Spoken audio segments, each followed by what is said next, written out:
When you're heading down 55 from Chicago, west on 70 from Indy, north 2457 from Nashville, up 55 from Memphis, and especially east as fast as you can down 70 from Kansas City, go to explorestl.com to help plan the trip. From affordable arts, hotels, to sporting events, street fairs, music fest, and exhibits, Explore St. Louis has you covered. Today, our numbers are going to blow up. The conversation was a total blast, but more importantly, our guest has an amazing English accent, which scores incredibly well in soccer or football circles.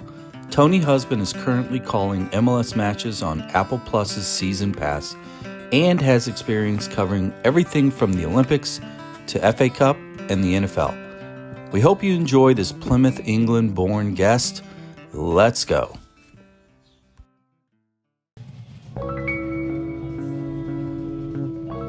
Just the roll of the piano right out of the gate. You like that? You're usually more of a guitar guy. I am, but I tell you what, man, this is my triumphant return. Life has gotten in the way. And just if you don't like the piano as an instrumental or as an instrument, there's something wrong with you. Well, with the little bass line in the background, too. It's that little Fender rip there, too. You get a little of that. We're back. It's Talking Dad Pod. Jared, you missed us? I have missed you guys. I've been chomping, or is it biting at the bit? Biting at the bit. Or it might be chomping at the bit. I think I've been corrected. To get back on with you folks, you guys have had some hammer guests. We have had some hammer guests, and I was screaming at radios and going, man, ask him this, ask him that, but I tell you what, you guys held the fort down, and I'm glad to be back, and especially for today's guest. Well, it's been busy season. We've been wrapping up kid tournaments. We got one more. Yep. Next week, we're off to Vegas, also known as Nashville. Ironically, the MLS, this is going to be one of my your name here points, but ironically, the temperature in Nashville is supposed to be about the same as in Dallas. Good thing. Time. Yeah, but, we made the move to save lives, and now... Well, I still think it's going to be better. I mean, just the fact that the humidity, the heat index is going to be lower, and I think it'll be better. Well, speaking of summertime stuff, quick thank you to sponsors of the show, Explore St. Louis. Go check out explorestl.com. You've got that staycation or vacation, because we are in the middle of that 5-hour circle. We're 5 hours from everything here in St. Louis, right? You got Chicago. You got and we Nashville, just had, Cincy. at the Fox, it ends on June 8th. Yeah. MJ, which I think, Jared, your wife attended. My wife went Wednesday evening, and she told me it was eerie how close the guy playing MJ looked and sounded like, and she said I would have loved it. Could he hit the soprano? Did she say, like... I would have to imagine he did. By all the reviews, I guess so, because people are just jaws open like this was a lot of fun. And also, before that, they had Brett Goldstein, and for most people who don't know who Brett Goldstein is, I do, because by name... I got in trouble for not going. I know. Is Roy Kent from Ted Lasso. He did a 3-night stay. Well, if we're going to stay on the Fox train here, just announced in October we got Sturgill Simpson coming. Oh, that'll be a good one. Ooh, I would like to go. My wife told me, and we were season ticket holders. We've been to a lot of different shows at the Fox. She said during the show, people were standing up during the musical portions of it, which a lot of it is musical, and just dancing and singing along. I mean, how awesome is that? That doesn't sit well with a lot lot of Fox. Yeah, that's not kind of the Fox atmosphere. It's kind of a curmudgeon-y place too. So anyway, hey, you want to get in on some of that action? ExploreSTL.com. Take your pick: food, music, boutique art, hotels. It don't matter. Go find your fun. Same with Kranzberg Arts Foundation. Mm-hmm. You can check out their website. Even more stuff to do. Really down in our hood now in Midtown Grand Center. Big Tops Up. Shows are popping. Just want to say thanks to both for supporting the show. Let's get straight into our favorite one of our favorite segments of the show. Your name here, points of the day. Who's? I want to go first. Oh, you go first. We'll go clockwise. And first. because I think you guys might have wanted to do this too, but yesterday we had the privilege, Jared, JB, and I, and our good friend Jeff Halsey, who we still need to get on the show, by the way. Yeah, he's kind of like the Matt Damon shtick from We'll see. Kimmel. He's still got has a to earn face it. for radio. Oh, he's listening. I just got a Oh, I text. know. Ding. But we were privileged enough to play in the St. Louis University men's soccer golf tournament at Forest Park. Beautiful day. My arm, as the driver of the golf cart, has maybe third-degree burns. Not sure for not putting sunscreen in the back of my calf. That's just because you guys are driving in circles looking for your ball all day. It's true. But it was such a cool experience to see all those guys, but also how many caps were in the tent yesterday. I was doing the math, and I have an estimate. Okay. I think it's in the low 200s. Low 200s of U.S. men's national team caps just from St. Louis University, plus the amount of MLS years, plus Starts. MISL, plus NASL, plus just from one university. Yeah, our friend Jackie Jewsbury was there, and he played for 14 years. Chris Pontius was there. Yeah.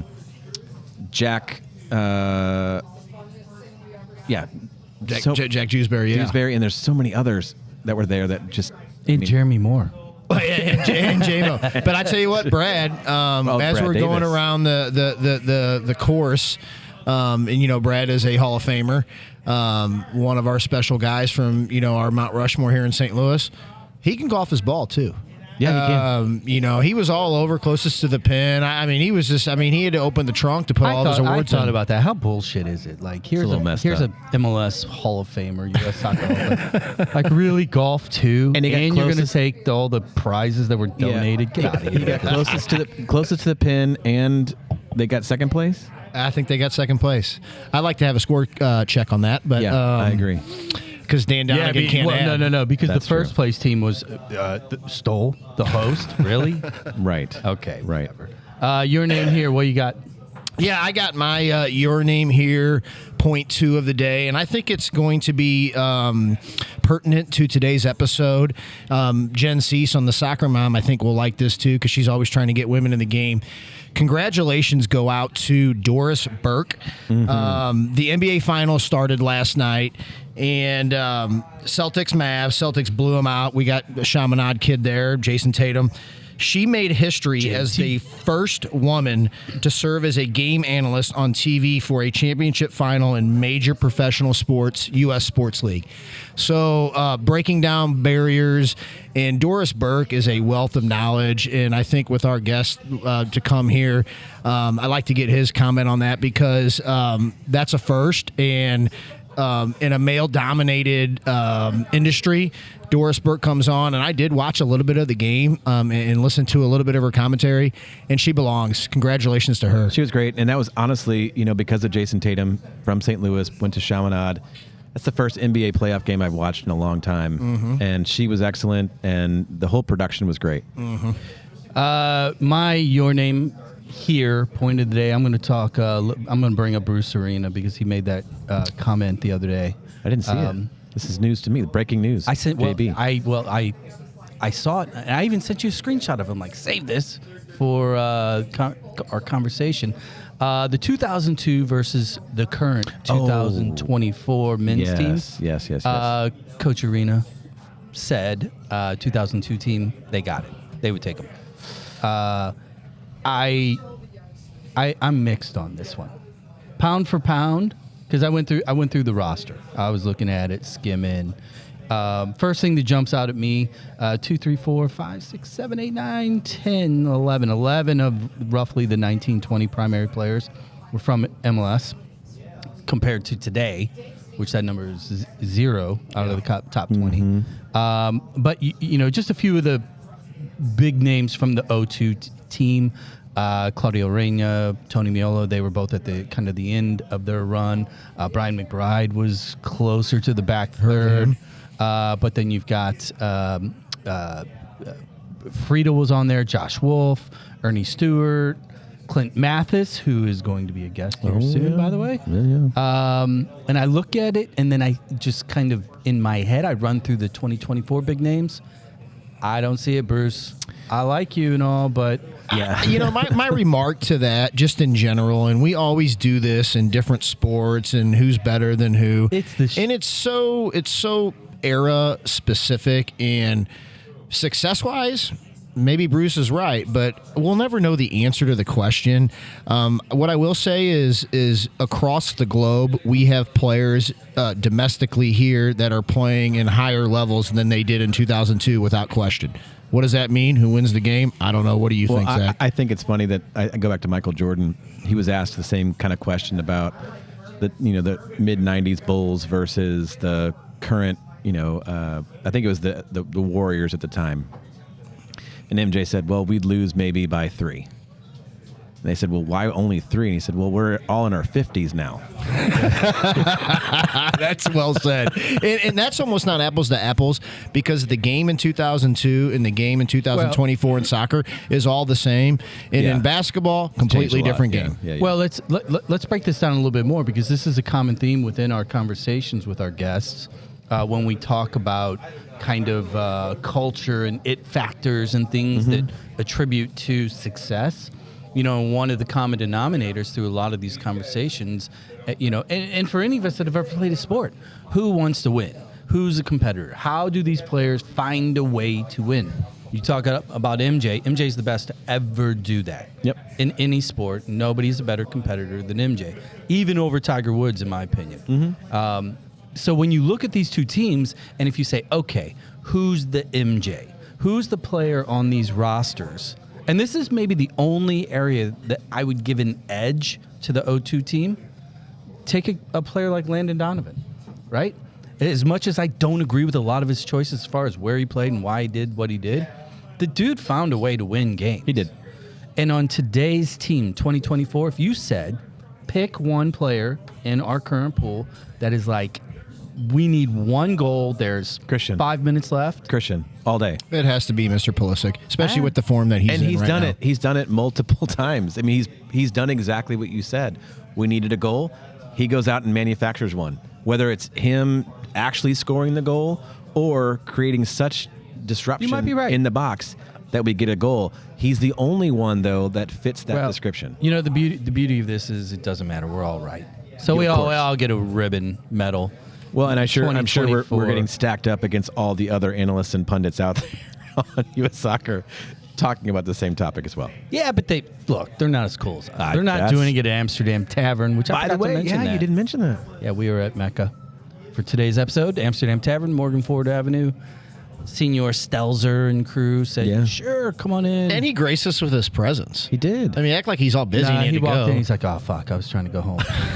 I'm like, okay, good, have a pint. So, love this place. Our guest today, actually, Zach, you gave him a little 2-cent tour. Yeah, we'll hold the crown jewel of the tour for when he's on the mic. So I'm gonna circumvent, and I'm gonna throw out your name here points real quick. 2 things that I want to talk about, and these are rumors, different levels of rumors. I have some rumors on mine as well. I'm gonna throw 2 of them out. One is Ronaldo to Miami, and 2 is Ream to Charlotte.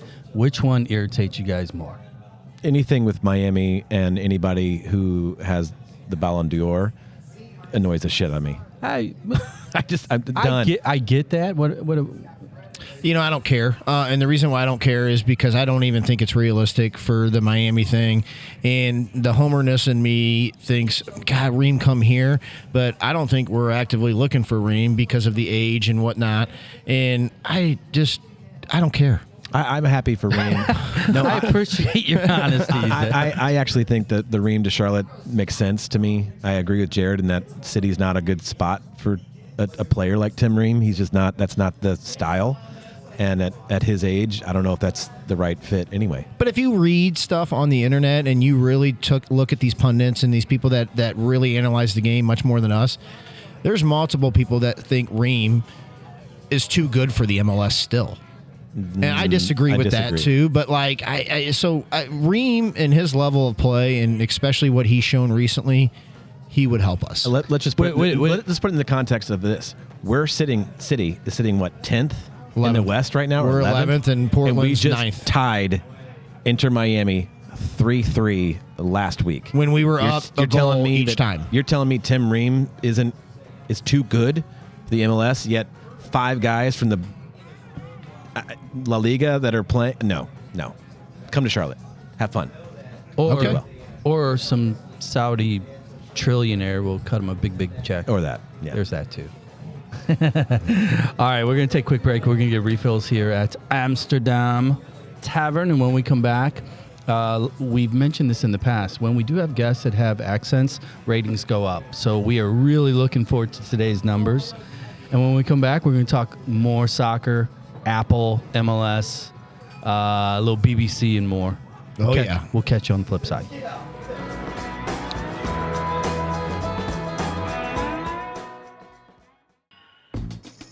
Ready for that kitchen bath remodel? Don't go to a big box and ask a wannabe TikTok influencer for advice. Go to Crescent Plumbing Supply and talk to an actual specialist that can help take you from design to kitchen warming party. While not actual couples therapists, their ability to help choose the colors, maximize the space, and keep you on budget, they might as well be. So take a trip to 6614 Olive and check out their new showroom, or simply jump on crescentsupply.com and seek out some inspiration.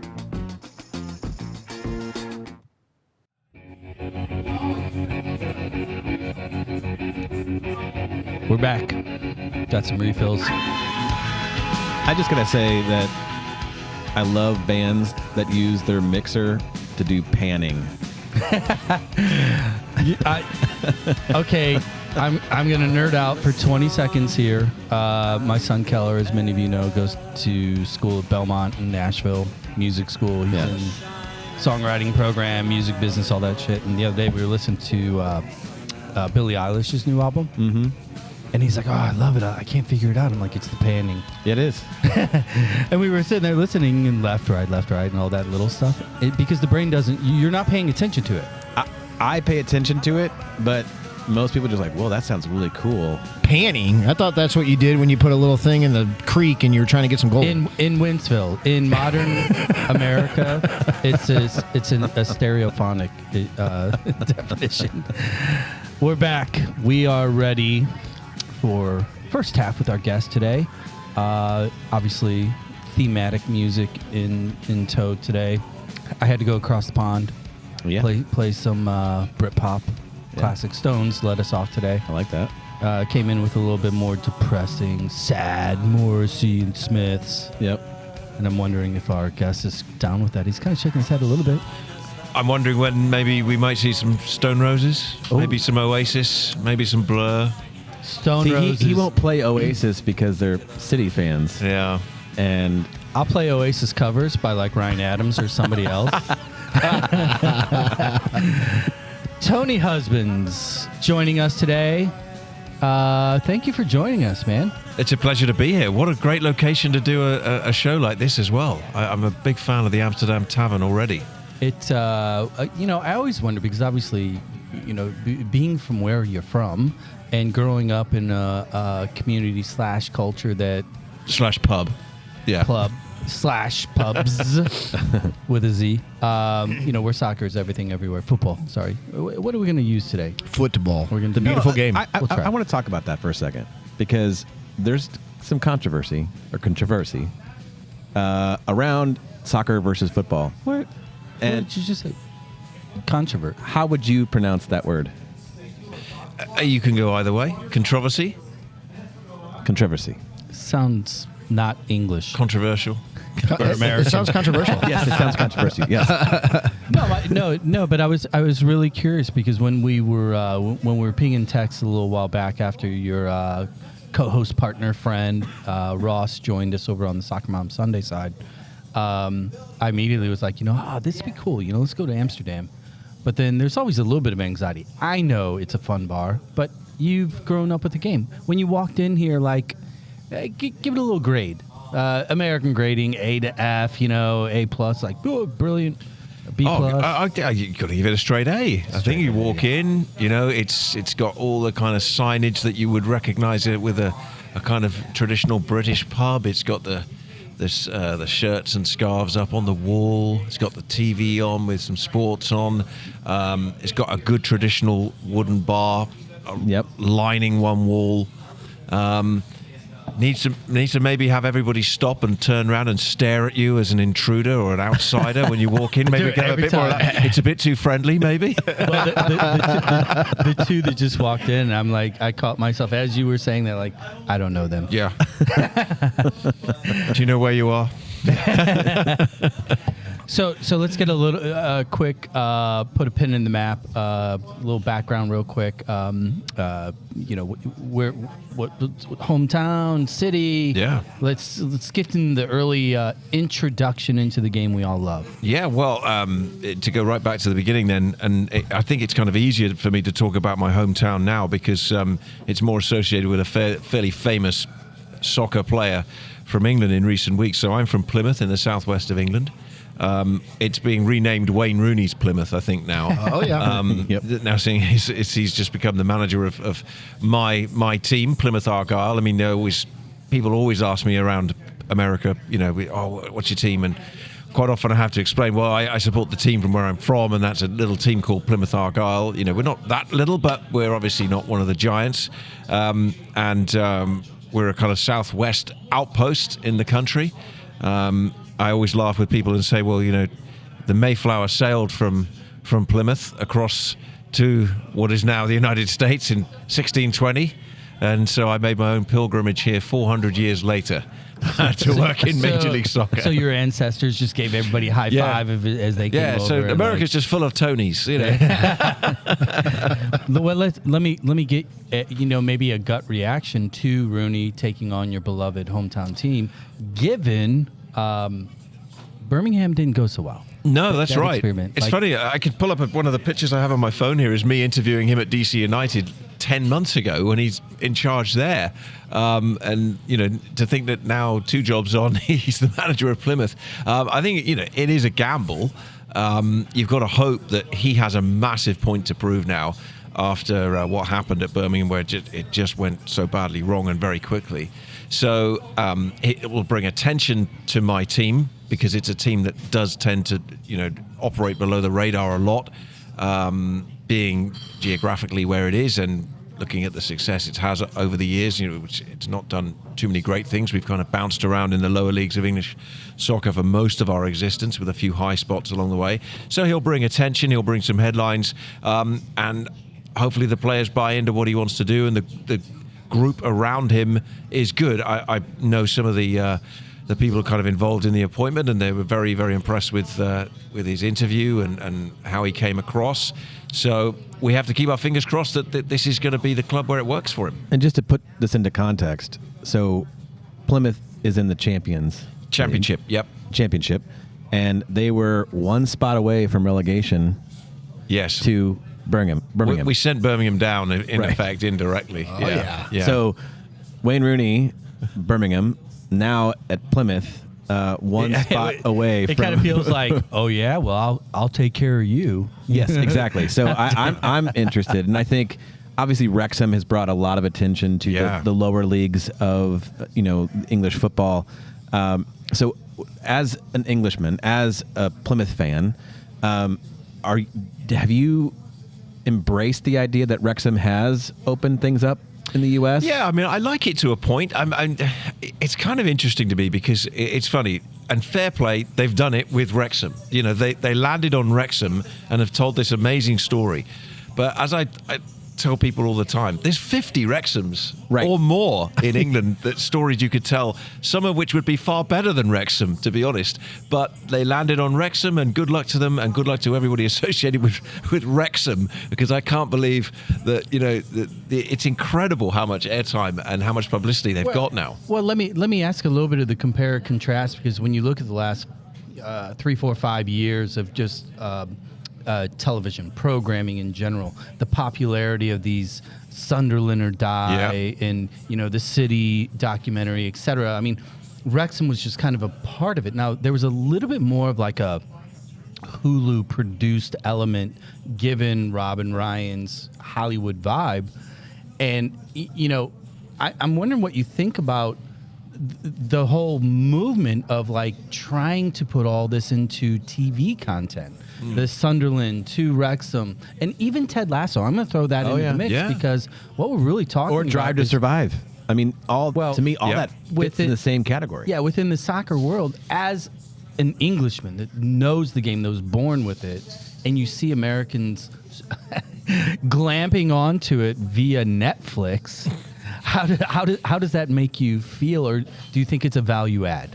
I think it is a value add. I slightly chuckle at it in a sense, though, because, like I said, I suppose when you know a bit about the story of Wrexham pre-Reynolds and Ryan, you're kind of like, well, okay, I have my own view of Wrexham, and nothing's going to change that. No series is going to change that. Because all I can remember when I think Wrexham is when they beat Arsenal in the FA Cup about nearly 40 years ago, nearly now. So, those are the memories that are kind of ingrained in our heads. But I think it's interesting. It's I'm throwing this out there. I'm not giving this this is an opinion, not a necessarily a correct view. But I just wonder. Sports are so corporate. There is so much is about the image of leagues, and the television contracts are worth such vast amounts of money. Everything is about being on message. Everything has been about being just towing the line, doing things right, doing good publicity. And I just wonder whether these documentaries, where they've done well, is that they've come in and they've peeled the curtain back.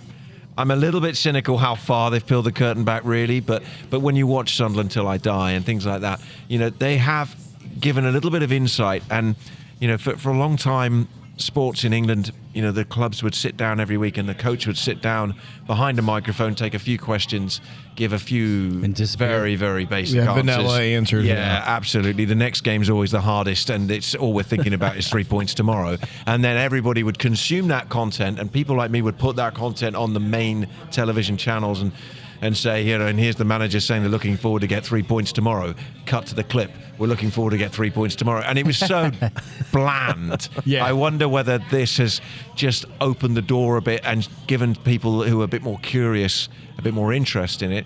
But it's definitely piqued the interest. I think over here it's interesting because obviously, generally, it's a franchise-based sports world. And the idea in England of teams ever moving cities, and I know you've been through that here in the most awful way. But that idea is such a bizarre concept in England. These teams are embedded in communities going back, over 100 years. My own team, Plymouth, over 100 years, well over 100 years of history in the city. And I just wonder whether that is why some of these documentaries are kind of, they've hit a home run, if you like, because they've shown that background. They've given you a bit more. I like that, and I like that perspective because for us, there is no loyalty necessarily to the cities. I mean, you have the Yankees, you have the Red Sox, the Cardinals. That's the closest thing we have, I think. Yeah, beyond that, because NFL, not really. I mean, there's some established teams. Cardinals are generational here, like what he's talking about. Yeah. But I think that's inspiring to the U.S. to see those historical roots, and it's also interesting to me. And we've asked this question a couple times to different guests around pro rel within European leagues. You've now been, involved with U.S. soccer for a little while. You're an NFL guy as well. Yeah, big time. So I would love your perspective on promotion and relegation as it relates to sports here in the U.S. Yeah. Well, I'm interesting. I have my view on pro rel is, probably not always in complete step with a lot of the kind of traditional soccer fans. The FA view of it. Well, there seems so many who are just kind of, pro rel is the only thing you can have. And I think, I think we're all products of our experiences. Yep. And when I was in England, I covered the financial meltdowns of Bournemouth. I saw them go into administration and nearly cease to exist. I saw it at Southampton. I saw it at Portsmouth twice. And I kind of lived that story with Portsmouth. I mean, they ended up sending me all the way to Israel to try and find the people who were running the club at the time as they were cascading and careering out of the Premier League. Pro rel would change the landscape of the game in this country forever if it came in at the very top, and not necessarily always in a good way. Because if you just open the financial taps and let the best have the best, then you're going to have 4 or 5 clubs that will be the winners of whether we call it MLS or whatever, top division we're talking about. They'll be the winners for today's forever. Premier League. It will be the Premier League. Yeah. I'm amazed in some ways that the Premier League is so popular when you consider there's only about 3 or 4 teams every year you could even consider can win it. It's great that it is so popular because it produces such great individual games, but ultimately there's only 3 or 4 teams who can ever win it. And the thing I like about over here is the first weekend of February, if you said to me who's going to win MLS Cup this year, I would say to you, I have not got a clue. Because it's completely wide open. So it's a kind of, my thing on ProRel is just be careful what you wish for. I'm not outright against the idea of it coming in over here at some point, but I'm not necessarily gung-ho, kind of absolutely it's the only way to go. You can't have a league without ProRel, all this kind of stuff. Playoffs play such a bigger part in sports society over here. Playoffs and the quest to get in the playoffs in some ways is reminiscent of the quest to get out of the relegation zone. Same thing, in the European leagues. Yeah, and I think the recent 4 or 5 people that bought franchises and built stadiums, they're probably currently against ProRel, but that's we'll continue on that. When you have a $300, $400, $500 million difference in payroll fee. But I think we're caught before the horse a little bit because I was so excited in just knowing a little bit about you, and I think our listeners need to know. Can you talk about your start and really explaining the beautiful game? Because you've done other things besides soccer. Sure. So you started in England. You talked about it a little bit. What have you done in our sporting world as far as explain it to the viewers? Because some of those things are exciting. Because I have a question about one of them as you go through your timeline. Yeah. Well, I mean, there's a lot there, and I don't want to send you all to sleep in your beers. But I grew up in a journalistic family, sports journalistic family. My grandfather was not quite at the point where he was at the 1950 World Cup to see the US beat England. But you talking about St. Louis beat England? Yeah, when St. Louis beat England. But he covered every World Cup soccer from 1958 to 86. He did the Olympics. That's really he cool. did. And he also covered that kind of golden era of boxing. So he covered the whole Muhammad Ali era. And he finished and retired when this guy Mike Tyson was on the scene, and his last fight was Mike Tyson's 12-round WBC heavyweight title fight in Vegas with Bone Crusher Smith. So that Bone Crusher Smith took him all the way. So I grew up with this kind of, and both my parents journalists and sports fans and things. So I kind of grew up just kind of really with no other option but to follow the sports route, and I played obviously a lot as a kid. Played a lot of soccer, rugby, and great passion cricket. Yep. So when I come to St. Louis, I'm always fascinated by the baseball because my love of cricket kind of follows into following a bit of baseball when I can. And then progressed through doing a journalism degree. I worked then at the BBC. I've done soccer. I've done track and field. I've done the NFL. I've done Major League Baseball in terms of just presenting and reporting on coverage. I've had a varied, wild time. It's been great, and it's sent me around the world. So let me ask real quick then, out of all those sports, because soccer was a natural progression, you played it, you understood it. Out of these other sports, specifically the American sports, was there one that was just more difficult to cover, to understand, to pick up the nuance, to pick up the cadence? Which was the toughest sport for you to cover? Well, funnily enough, the American football, as I would instinctively call it, wasn't. I feel very, very immersed in that world because they started showing that on TV in England when I was 7 years old. Oh yeah. And I watched it religiously every single week of the season, and got to know the game extremely well. And apart from a couple of years where I was at college and it wasn't on TV as much, or the TV package we had in my student house, I've kind of followed it almost now, for about 40 years of my life. Yeah. So I'm into it hugely. And I mean, if you if you're not careful over a weekend in the regular season, I can watch 5 games without any trouble. You know. So who's your team? Well, so for my sins, I am a Raiders fan. Okay. I didn't want to say Oakland. I didn't want to say Los Angeles. I didn't want to say Vegas. I mean, and that's where, again, I learned a lot about the American sporting system, because back in England, you know, when I started watching the Raiders, and I only followed them because they won the Super Bowl the first year I watched it, on the first year I have any conscious memory of watching John Madden. American football. Yeah. And so they won it in '84 as the Los Angeles Raiders, beating the Washington team, who were then, of course, known as the Redskins. And then one year I turned on my TV in the fall in England to watch a new season. You know, this is pre-internet and everything, so you know, I had no idea what happened in the off seasons. You just turned on your TV and this is this week's highlights. And they'd become the Oakland Raiders, and then then I had to understand. In fact, that's what they were before, and so you know. There in that moment, as a probably by that point maybe 13-year-old or 12-year-old or something, I understood what franchise sport was and how it worked over here. So there we go. Yeah, so I did read, and I think you left it out in your timeline, and I'd like to know kind of about it, because I was most interested in kind of learning about you. Wimbledon. Wimbledon has been around England for 140, 50 years, and probably you guys chime in. The closest thing that we have to kind of that institution is, and it's not like a long event, but we have the Kentucky Derby. I was just going to say the Kentucky Derby. That's been, you know, like 147 years. People the US go. Open's pretty big. Yeah, U.S. Open.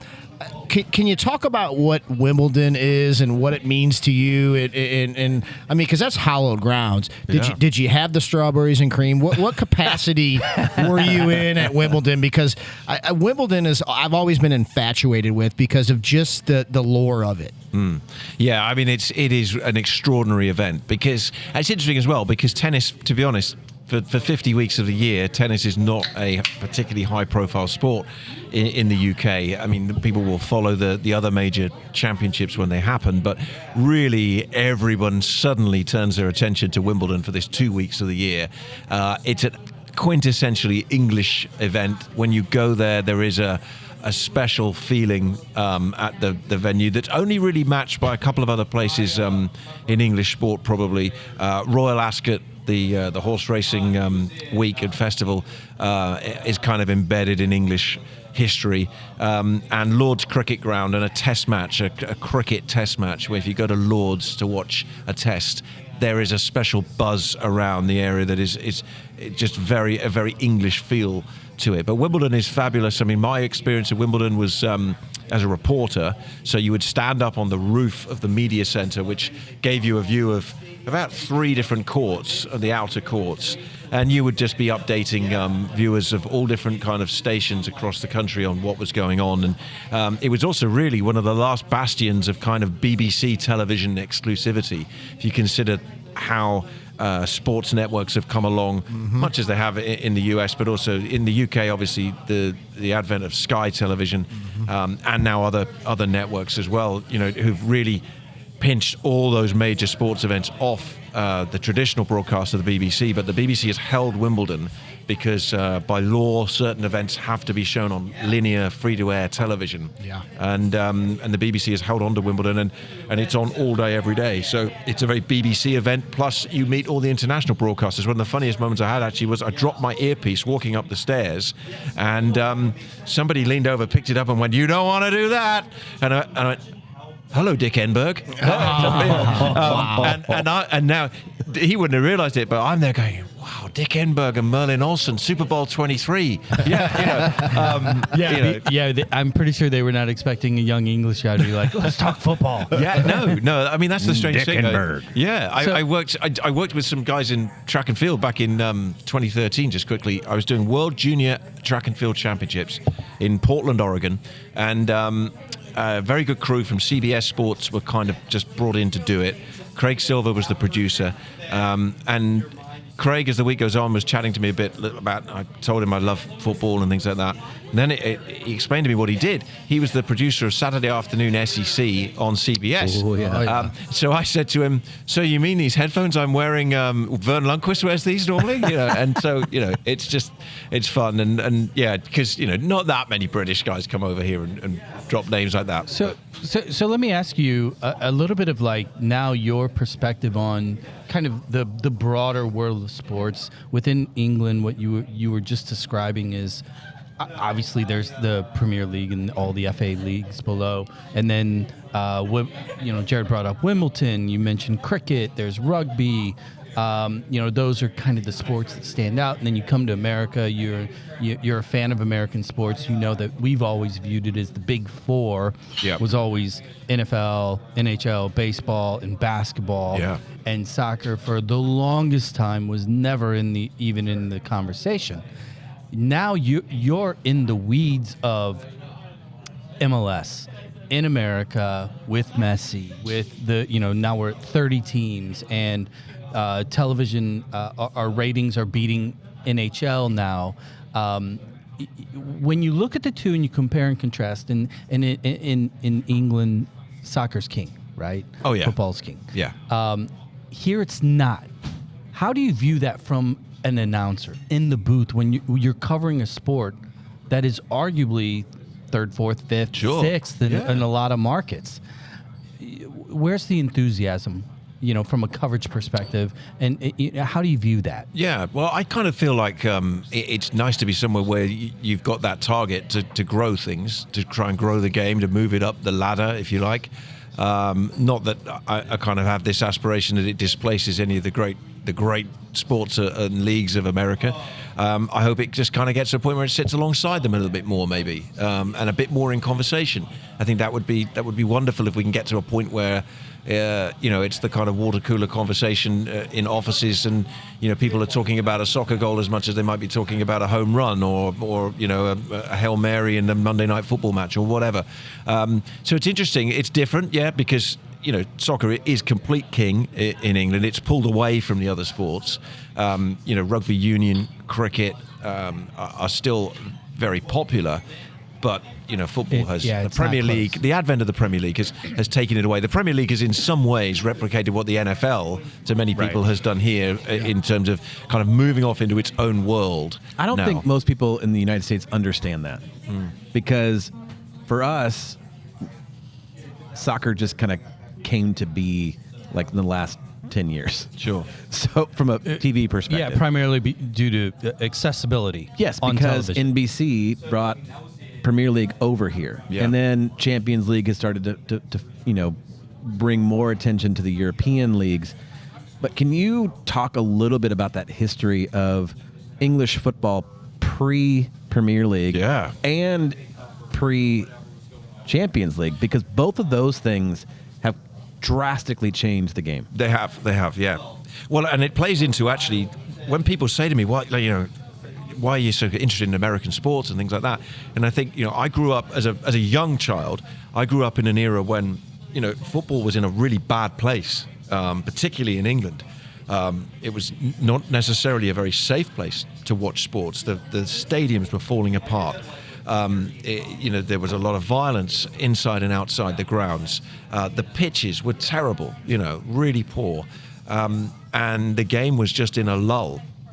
And the reason why I liked the NFL was because this kind of glitzy, kind of high-produced kind of quality broadcast came on a Sunday night in the UK, and you saw the two, Madden and Summerall in the booth and things like that, and you thought, wow, this is up a level from what we're watching with our English soccer. And of course, don't forget, in the 1980s, English top division football, the first division as it was known then, was not even shown on television. Maybe one game a week at most. There was a period when there were no games in England on our domestic TV. I didn't know that. It was all on the radio, and then the cup final, the FA Cup final, would be on in May, and England internationals would be played, and you would get to see them. It was why the FA Cup final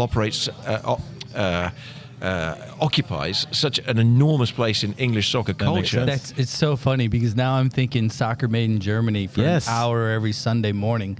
Wasn't that bad. No. Jeez. In the early 1990s, Italian football was incredibly popular in England because it was being shown on a linear terrestrial television channel off the back of the World Cup in 1990. And we were all watching it because even at that point, the Premier League hadn't quite started. Premier League came along 92, 93. And the Italian league started kind of around 89, 90 kind of period around on Channel 4 in England. So, yeah, we were starved of televised soccer. So let me That's ask you real crazy. quick, though. You talk about that 92, 93 kind of pop-off. How much of a role, in your opinion, did that class of 92 and Fergie's team and Man United of the early 90s with, those just absolute superstars? Yeah. Did the stars align? Did you, as a kid, and because that's way on the other side of the country. Yeah. You're down in Southwest England. Oh, yeah. Working. Were you aware of how big and how important and how influential that Man United team was going to be at the onset of that league? Not right then, no, because they'd floundered right at the end of the very last Football League season, and Leeds had beaten them to the title, including people like Gordon Strachan, who'd been kind of pushed out the door by Sir Alex Ferguson at Manchester United. Yeah. And now United were coming along with a new team, and some of these players were starting to appear by then. Others were further down the track, but no, you didn't know. And of course, United have always been a very well supported club in England. Half my friends at school in Plymouth were Manchester United fans. You were either a Man United or Liverpool fan back in those days, really. And So were London teams off just not an option? well, they just weren't as big, because it's an amazing fact that the very first Premier League season, the best finishing team in London was Queen's Park Rangers. Oh, They finished fifth. And that doesn't surprise me greatly, knowing football in that time. Right. The idea of Queen's Park Rangers being the top team in London now, 30 years on, just seems crazy. Yeah. But the football was in a very, very different place. But I have to give credit to Sky, to what they did. What they brought in. They brought in just a totally different era of football on television. They called it soccer 7 days a week or something. That idea was crazy to people. How can you talk about soccer 7 days a week? They borrowed it really from Australia, from America, and it would become obviously a phenomenal success, and it would be the foundation of an incredibly strong company, because it would bankroll ultimately the success of Sky Television going forward. I've got some questions on that when we come back from the break. Yeah, so I was going to say one thing, because the Amsterdam Tavern, where we're located today, they opened roughly in 2006 in time for the World Cup. And I remember a couple years later was whenever NBC got involved with Premier League, and all of a sudden there was a Monday game. And we literally joked like, NFL.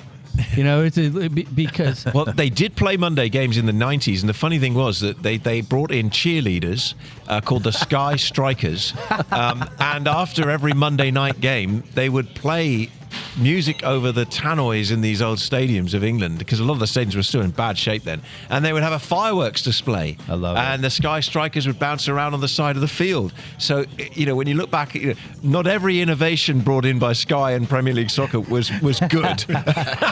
This warms my heart so much, because I look back at the Steamers and the leagues we tried to start here and the fanfare we tried to push behind it. I thought that was purely American. Tony, you have really brought things home. burst the bubble. Oh my we God, thought you love guys it. were so refined and Yes. classy. Well, it didn't last. That's what. Yeah, it didn't pass. It didn't. We soon dropped the fireworks. Hey, we're going to take a quick break here. We're going to get some refills. We are staring at the second half on the other side here.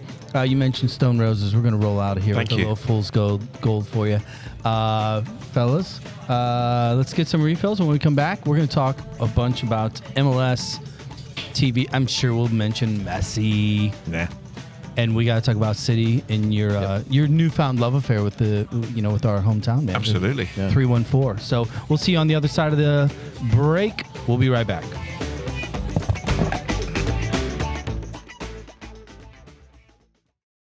Music at the Intersection will be a 2-day jam-packed music fest with an abundance of food, beverage, and merch vendors throughout.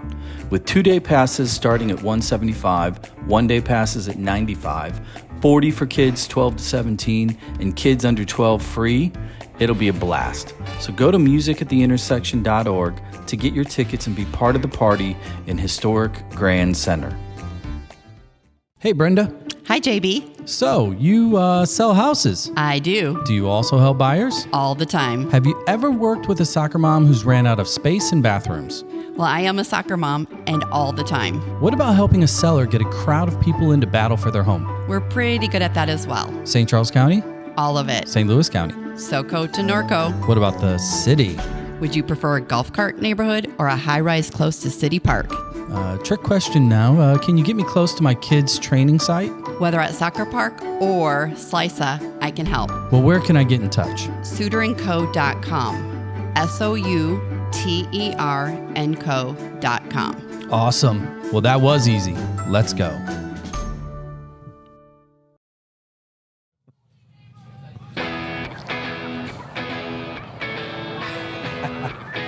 Okay. We're back. Okay. Oi. Name that tune, Tony. Park Life, Blur. Easy one. 1994, 3? 4. Confidence is a preference. Wow. Wow. Wow. I know who I'm inviting to my music trivia night. No. In Southampton. Yes. In Plymouth. Only in Not in Wildwood. only in Southwest England. It needs to be a music category, Britpop music, 1994 to 98, because after that, I'm hopeless. Oh, that's great, man. We're back. We're down here at the Amsterdam Tavern with Tony Husband from MLS Season Pass. Why don't we? Quick question. Your traveling ride or die partner right now, Ross. Yeah. He's at the zoo, I think, at the moment, by the way. He was earlier. We were texting. He's Yeah. like, so I know you offered some food recommendations. I think my wife wants to try those fried ravioli things. And I'm like, you mean toasted ravioli? Yeah. So we sent him to Antonino's. So That's the best. Right. The best. I'm for waiting on toasted a recap.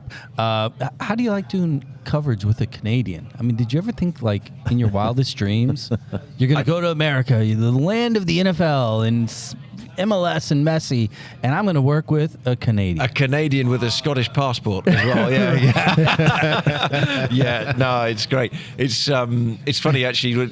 I've spotted how you spot any. I pick up the Canadian accent. It's when they use words like and he just managed to kick the ball out. A boat. Yeah, a boat. Yes, it's fascinating that how you can determine between a Canadian and an American. And it's in those words. Yeah, there's no O's. There's just U's. Yes. Through everything. Yes. So I have to ask this question, Tony. You lived in Plymouth. I think you lived in other areas within, Yes, I did, within yeah. England Yeah. and other places. And then now you live in Nashville. Yes, I did. So I love Nashville. Yeah. I mean, JB's son goes to school there. I've got family there. But how did that happen? That happened because I walked into St. Mary's Stadium on New Year's Day 2020 and bumped into John Champion of ESPN. Mm-hmm. And John the game was Southampton-Tottenham. And I was there for the BBC. John was there to commentate for what is now TNT Sports in the UK. Was BT Sport, I think, at the time. And I've known John kind of on and off for many years. He's obviously a legendary figure in sports commentary on both sides of the Atlantic, really. And I saw him, and I just wandered up to him. He was busy doing his notes. I thought, do I interrupt John at this point? Wow, it's New Year's Day. Yeah, I'm going to. And I walked up to him and said, hey, John, good to see you. And he's like, Tony, I haven't seen you for a long time. And I just said, you've got the job I dreamed of in America. You've gone to America and done it. And he went, really? And I said, yeah, I would love to do what you've done one day. And so we had a little chat, and he was telling me a little bit about his role with ESPN and how it was working. And he just said in the conversation, a couple of teams have actually asked me about the availability of any broadcasters. They're looking at maybe going the English way. Because there's a defined decision I think a lot of clubs make. They decide, are we going to go kind of local American voice? We want to be true to our area, or do we want to go a British voice with experience? We got to stop. British voice. We have to stop. I believe I pointed this out earlier, and it's all about ratings. Well, It I just mean, has a can we flow. say it right here? And I think we've said it on the show, and I already know the game of football or soccer, there should be like some sort of congressional meeting only an English speaking or an English. Except for Devin Kerr. Devin Kerr does good. Oh, Devin Devin's great Kerr now. is great. Yep. But doesn't it just sound so much better when there's an English gentleman announcing the I'm going game? to take it a step further, and I'm going to take a friendly shot at our own homeboy. I love Taylor, right? But Do it's you? different. It's just like, Taylor, I get it. You're smart. You know a lot of stuff about it. But Tony, you're just soothing. It's a little more soothing. Taylor puts me on edge. Like, I feel like I need to eat Adderall by the pound when I watch. There are a folks Taylor game. in the broadcasting industry. Taylor Twellman's one of them. Bill Walton used to be one of them. Yeah. Jay Billis Rest is in one peace. of them. They did a big deal for Bill Walton last night. I thought it was amazing. Yes. But they're critic more than they are commentator. Right. And I think what you provide is more the commentator side of it. You're not there to. You have your beliefs, Sure. and you certainly have your opinions. But you got the cough button. yes. Oh, yeah. But you and others that are doing well, Devin Kerr, I think, falls in this category, just tells the game. Yeah, And- because it's about the game, Yes. and my opinion doesn't matter when the game's on. It's just I just want to make sure that you're happy with that you're getting it. It is absolutely the definition of commentary as well. It's if it's television, you're watching it. You can see what I can see. I'm not going to ram down your throats what you can already see. I mean, They're running to the left. Yeah, it's got to be. I'm always of the view of I rather than say here's a cross from the left when you can see a cross from the left. I'm more keen to tell you, well, here's Klaus arriving in the back post, Yes. and then I'll decide what Klaus does with it. But that's just television. But we interrupted you a little bit because Yeah. you were about to talk about how you got to Nashville. Yeah, sorry. with Yeah, John so, Champion. So John said, look, there's a couple of teams that are thinking of trying to hire a British voice, and he said, I'm happy to put your name in because they've kind of asked me for a bit of help, and he said one of them is Nashville, but he said but they need someone kind of for the beginning of the upcoming season, which is at that point was 7 weeks away. And so we kind of went, oh, well, don't worry about that one then. And anyway, then I did the game and John did the game. And then I went home that night. I was driving home. I saw him after the game and he said, I'll touch base with you in a couple of days and we'll talk a bit more. And so I said, yeah, fine. And I was driving home and I thought, do I even mention to my wife about that I've had this conversation? Because it was so kind of, So anyway, I sit down, we've had dinner, we're having a glass of wine, and as I said, it's New Year's Day, so I think it's often on the first day of the year you are thinking a bit more big picture about life. And I just said, would you ever fancy living in Nashville? And she pulled out a Kenny Chesney record, didn't she? No, she didn't do that, but she did say, well, yeah, if it proved to be, the right thing to do. Only if you take me to Tootsie's. Yeah, Tootsie's. and we've been to Tootsie's. And Legends and, and all of those. But, Legends is the yeah. best. But anyway, things went incredibly quickly. So that a few days later, John texted me and said, I don't mind, but I've actually dropped your name in with Nashville. And there's a guy who might get in touch with you, but here's his number in case you want to get in touch with him. And while I was reading that text message, my phone pinged, and it was the guy in Nashville saying, hello, I gather you might be interested in talking to us. Anyway, we had a conversation, and then they looked at, had a little kind of bit of due diligence on their side and looked at what I'd done and things. And then by the following Friday, they kind of offered me the role to come over. And everything then was going at about 120 miles a minute. We were having to get visas sorted and all this kind of stuff, and contemplate the idea of actually moving away. And obviously, I would have to get there for the beginning of the season for February. But then in the background, there was this kind of flu-like thing that was floating around in the world. Heard about that. And I February remember- 2020. yeah. No, doesn't call much to mind. And it would change everything. Or? Monkeypox. Ebola. Yeah. I think it's Ebola. Yeah. Avian flu or something. I don't know. But that. So we got everything sorted, and we got to the point where the visas came through and everything. But they came through on the day that the airports were closed, and so we stayed in England longer. and at the time still had our house and everything. So we stayed there, and then we came over in June 2020. And in fact, as we're recording this, it's Sunday will be the 4th anniversary of arriving in the States on an empty plane. Because nobody was really allowed to travel, but they gave permission for certain people in certain classes of job or whatever. One of them was sports, because then President Trump wanted to get sports going, and so he signed a waiver, and I got on that waiver, and basically we were allowed to travel, and we traveled on this empty plane to Chicago. Was that when they were still in the bubble? So it was in Orlando? It was just before that. I got to the States in time to potentially call Nashville's games in the bubble. The only problem is Nashville didn't make it into the bubble. They had to get out of the bubble. Wow. Because of an outbreak of COVID in the camp. I got a question on that timeline. You come to Nashville. We just explained the timeline. Because we just went through it as a city, not us, but like our whole city in our program. What did it mean when you got to Nashville, kind of being there on the ground floor when they first get things kicked off? They build Geodis Park. You were there when all this thing was birthed, per se. It's pretty cool being somewhere at the start, is it not? That's right, yeah. And I think one of the things goes back into what I was saying earlier. You know, when you're a football fan from England and all your teams are 120, 130 years old, and you weren't there at the beginning, but all you have to look at is like black and white pictures of people on the wall in your old clubs in England, and you know, you kind of imagine yourself. I'm a great fan of history and things, so and it's nice to have that kind of legacy. I remember commentating on the first piece of steel being put into the ground at Geodis Park in Nashville. And actually, do you know what? That's up there with as memorable a thing as I've done in Nashville, because that was the foundation of what is the club now going in. That you can talk about. The most memorable thing that you can talk about on air. But it is special to be somewhere from the start. Yeah, no matter how you shake it. It is, absolutely. Yes, it is. It's special to be there to see the first time this happened, the first win, the first hat trick. The first game in the new stadium, the first playoff, all those. So let me ask you a question about Nashville and soccer, more from a cultural standpoint, because growing up in Southwest England and traveling all over your own nation and covering games in, hallowed grounds, you go to Nashville.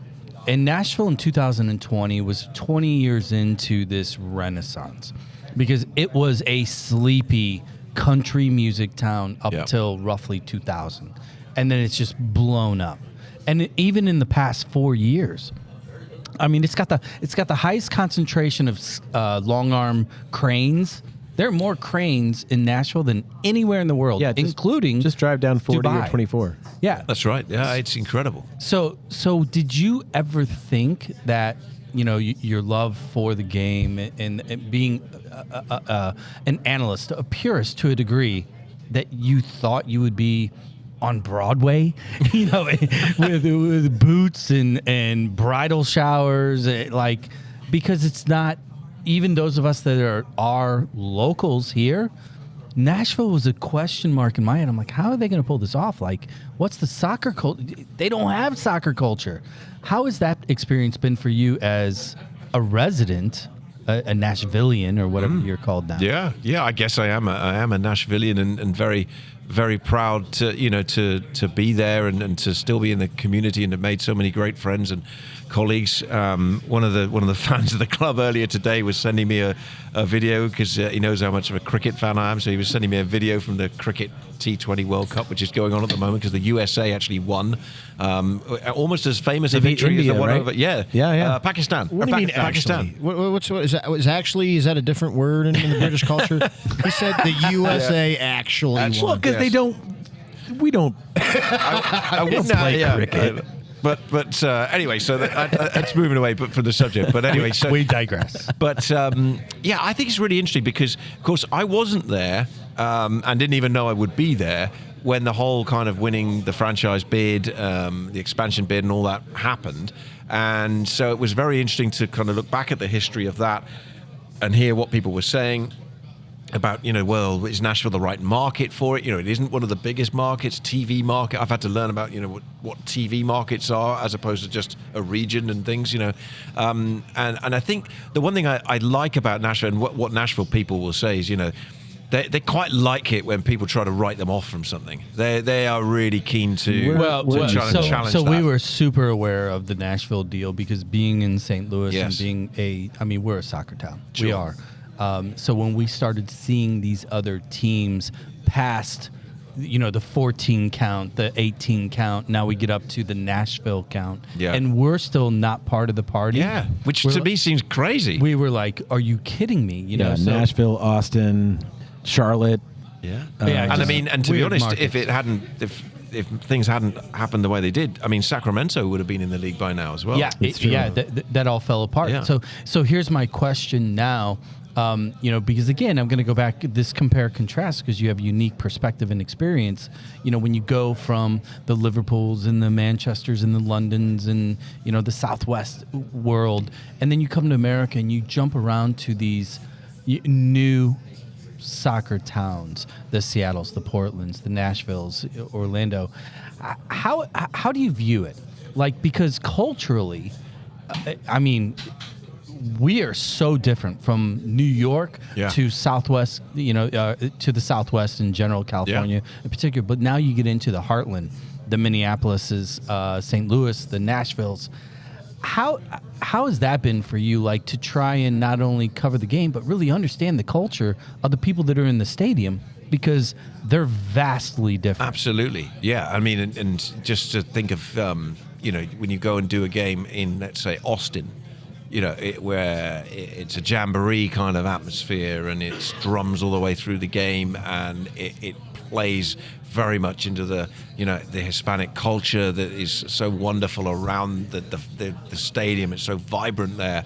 And then you go out to the Pacific Northwest to Portland, where it's just a different feel completely in the stadium. This is a bit more of a hard-edged English style. They're a bit more responsive to what they're seeing on the field. Rather than having a party for the game, they are on their team's backs. If they're not playing well enough, they're roaring behind them when they are doing well. And then, you go across to other parts of the country and it changes again. You go to New England Revolution and you have something, you're kind of the Boston sports fan, who doesn't stand for much nonsense. All miserable. I mean, they're like Philly. Yeah. Philadelphia. They're being the same another thing, one, just isn't it? different colors. Yeah, absolutely. So, I think it's like covering a European Super League but on a continent where the only difference is everyone speaks broadly the same language. So, different versions of broken English. I feel like every week, it's because the trips I'm taking in terms of mileage, I'm going 1 week to Germany, 1 week to Turkey, 1 week to Greece, 1 week to France, I'm traveling vast different miles. And this is one of the things I say to people in England when they ask me about the league. I say, you just cannot quite get your head around just how big a country this is and how I'm full of admiration for the players who play in this league because they're traveling vast distances. They're playing in Portland, are playing normally at the moment in 55 to 65 degrees. They went down to Austin. They were playing in like 85 degrees and humidity, and they win the game. Then they go back to Portland 3 days later, and it's back to 60 degrees they're playing in. And it's going to be maybe 75, 80 here. I don't know when this game's on tomorrow. Yeah. So it's very, very different. It's unique, really. Go ahead. Well, let's talk about Apple a little bit. Apple and what they've done for the MLS, what they've done for showing the game through North America or through our sporting cities that we just explained. I would love to kind of get a British perspective of you're an employee now and you're a lead commentator. Similarities, differences from that Premier League and with Barclays involved, and what has Apple done for our game in North America in your eyes? I think what it's done is brought a high-end production value to the league and a consistency of broadcast, and also it's kind of in one fell swoop smashed what, as an outsider coming into this country, seemed to be one of the biggest issues sports television people seem to have over where the to years, watch the game, which is the blackout and things like that. I mean, when do you? And I think one of the greatest triumphs of the deal already is that we never anymore talk about blackouts and about where's the game. That question. And in a world where everything is becoming so splintered, the one thing about MLS is exactly where it is. It's in one place and it's partnered with one of the biggest organizations in the world. It's got a platform that goes global. And for me as well, I mean, obviously it's a move away from kind of regional coverage. And I know in the States that's different because most of the sports other than the NFL kind of live off the back of kind of regional coverage. But for me, actually, it wasn't an unusual way. It's not an unusual way to do it because in the UK, all the television is always pretty much national. Yeah. So, it was not unusual. I just did different games every week in England. Let me add a part B to that because we've talked about this before, the role, the economic impact, the distribution impact that Apple could potentially have, because the reality is you've got Androids and you have Apples all around the world, right? And as MLS continues to grow, add revenue opportunity in the Messis and in so many profile players that are frankly coming in at earlier and earlier ages, you as a front row attendant to this whole experiment, how quickly do you think MLS will be able to really penetrate foreign markets because of the foreign player, because of the Apple influence? Do you think that's a competitive advantage for MLS's growth in the short term, midterm, long term? Yeah, and I think you've got to look at this as a long-term play as well. And I think Apple look at it as this is long-term. This is not something where it's kind of let's come in, make an impact 2-3 seasons, and they signed 10 years because they have a long-term play and a strategic idea of what they want to do. And I think you turn on your Apple device anywhere in the world and it nudges you and tells you there's an MLS game going on or whatever. Ultimately, longer term, I think that really starts to make a difference. I mean, there's no getting away from the popularity of the big 5 leagues in Europe. And of course, time differences and things like that make it a challenge for folks in Europe to be watching the league live. But then again, there are so many players coming over here now, and people are just more and more aware of MLS and how the standard is improving. And I just think being on a platform like Apple is only going to help that. So when I look at, because I always look at a lot of this from a Wall Street perspective, and you look at the other contracts that are in place, specifically the Golden Goose is the Premier League. Well, they just signed their 5-year extension that starts in 2025, right? Will wrap up in 2030. And here's how I view this potentially. Apple's a 10-year deal, so do the math, right? Apple's in on MLS well past the end of the upcoming Premier League deal. Apple also has more cash in the bank than any other company in the world, right? Do you see it as potentially Apple like saying to Sky, to Peacock, to NBC, yeah, take your pick. They're like, at the end of the day, you could have every soccer league on your iPhone, right? Yeah, it could be, couldn't it? I mean, what I do know is that the Apple MLS deal is something that sports leagues here at home and obviously abroad are all laser focused on, I should say. They are looking at how this works, how this plays out, how being with a streaming platform, having everything in one place, how it performs. So the league has not just hopefully an increasing number of eyeballs around the world looking at it, but it certainly has all of the kind of high-end television companies and executives, their eyeballs looking at it for sure. How impressed are you with the production value?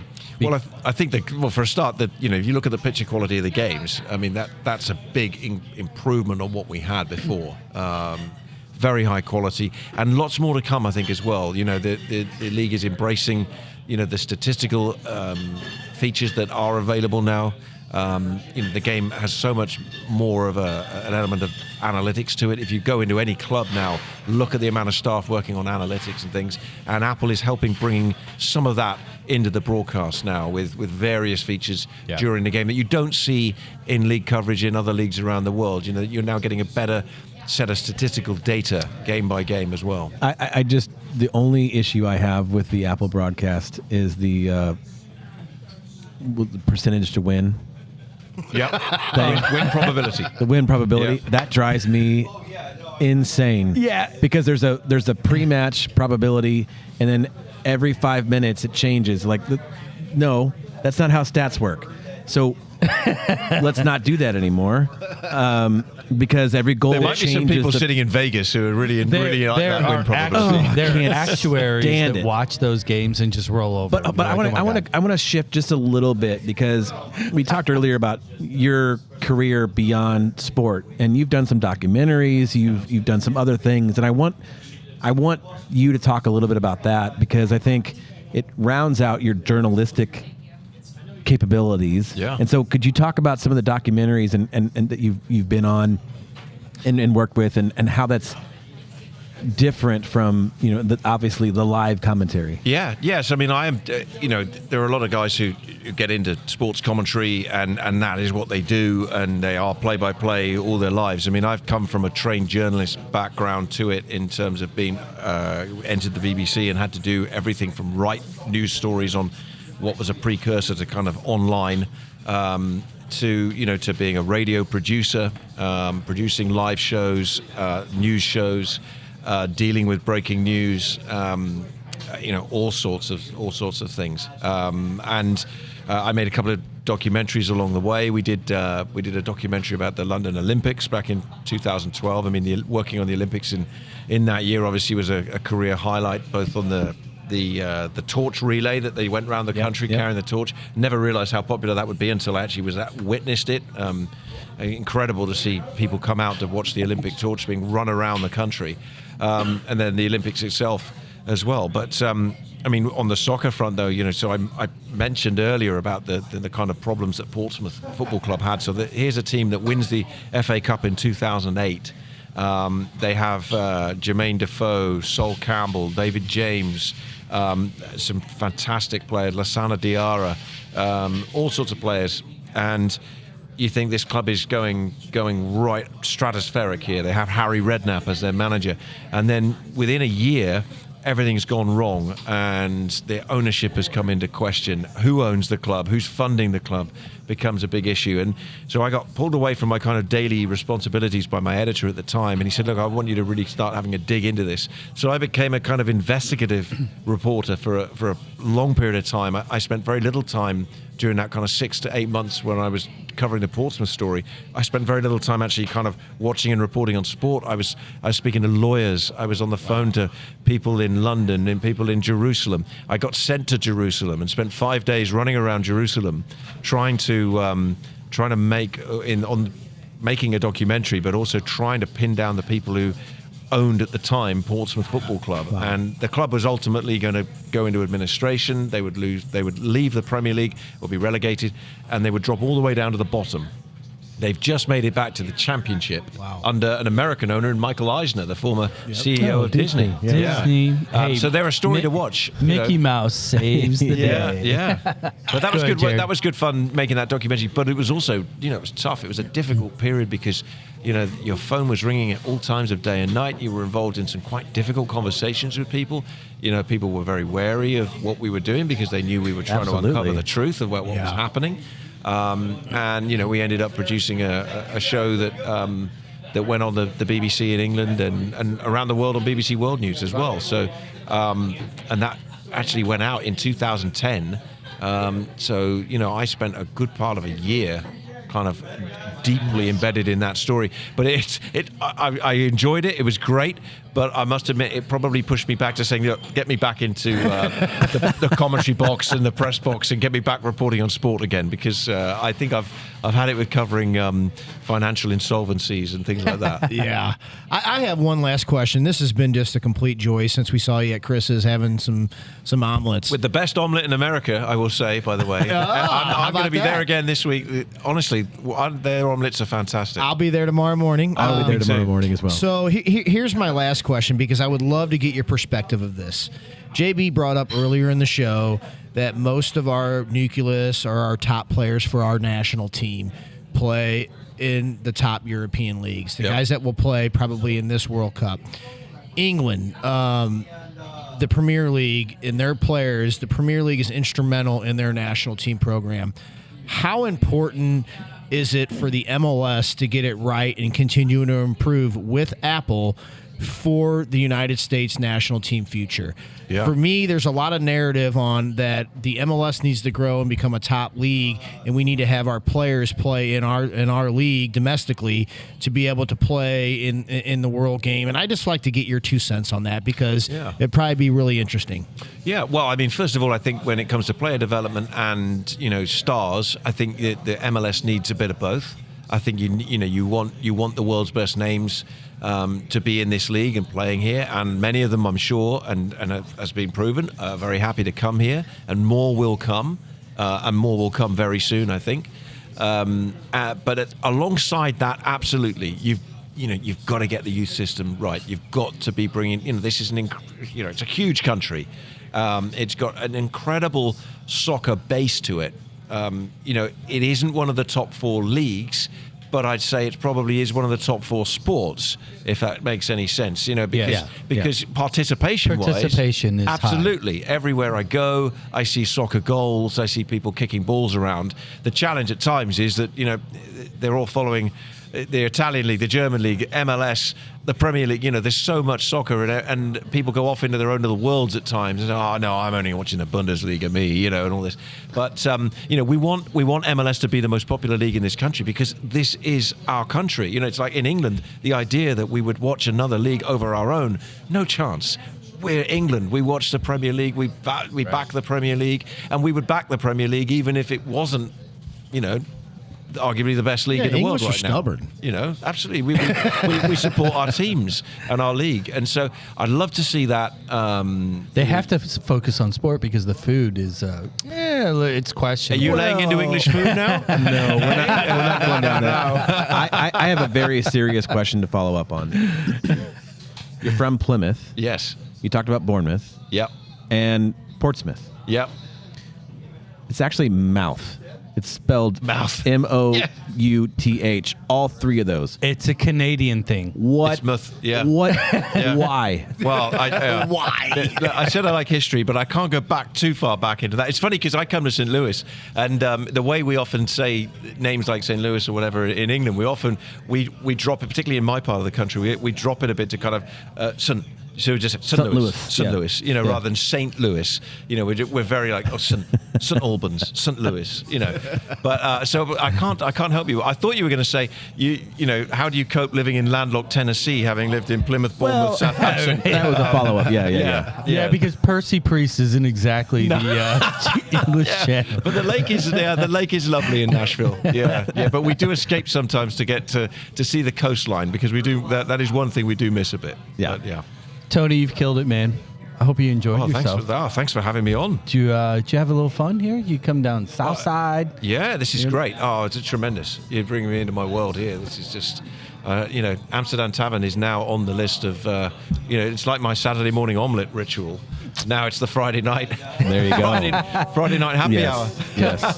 So I would not forgive myself if I didn't ask you real quickly your opinion on our beloved STL City, because you're covering the game tomorrow night. This is what your 4th, 5th time in town? Yes, yeah. I'm losing count now. I mean, we've done a lot of St. Louis games, Ross and I, since the team started and since Apple started. And again, it's really, I'm really proud we got to do the first game in Austin and all the amazing moments and Tim Parker's header and, to think that was the start of it for this St. Louis City MLS soccer team. But of course, it wasn't by any means the start of the soccer story in this city, but it was just a continuation of a great line of history. So I love coming here.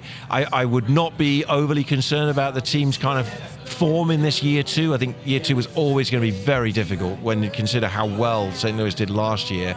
And I think the pieces are there for this team to get on a bit of a run and move up the standings. And I think we'll be a playoff team this year. Okay, last question. Awesome. City Park. Brilliant. When we read it out, what do you think? Oh, fantastic. Yeah. Love it? Yeah, it's a tremendous venue. It's definitely one of the best venues in the league now, without a shadow of a doubt. You've got two teams with 2 fan bases tomorrow, actually, St. Louis and Portland. For me, Portland is a tremendous place to go and watch football. Arguably, for me, perhaps because of my Englishisms, maybe the best place in the league to watch a game. I've heard that. But City Park is just awesome. It's tremendous. And, I met Carolyn Kindle on one of my previous visits here, and it's just tremendous to see the support they put into the club and the checks they've written to make this dream happen. Well, Enterprise Rent-A-Car, they got a few checks to write. That's true. Hey, man, thank you so much for joining us. So this has been a blast. Next time you're back in town, let's ping. Let's maybe we bring Ross on same time. We're going to get that'd be Ross on. fun. Yeah, We'll do absolutely. a round table and make this happen. That'd be great. What do you say, boys? We'll look forward to it. Jared, Zach, thank yeah. you again, as always. It's good to be all back together. Just gonna say it. I'm a little teary-eyed. Like I am the too. Wolfpack. It feels like a class First reunion. service one. It's like 1 year class reunion. Hey, we're out of here. Thank you so much for listening. Go check out ExploreSTL.com, Amsterdam Tavern, Kransberg Arts, all those other people that continue to help support the show. Like, review, follow, share. It's all free. We'll catch you next time. Here we go. We're rolling out here, by the way. A little verb. You like that, Tony? Very good. Saw the Verve in Paris, 1995. Wonderful memories. I knew the timeline you talked about. I'm like, I got one for you. you go. Yeah. We'll see you, people. If heaven calls, I'm coming.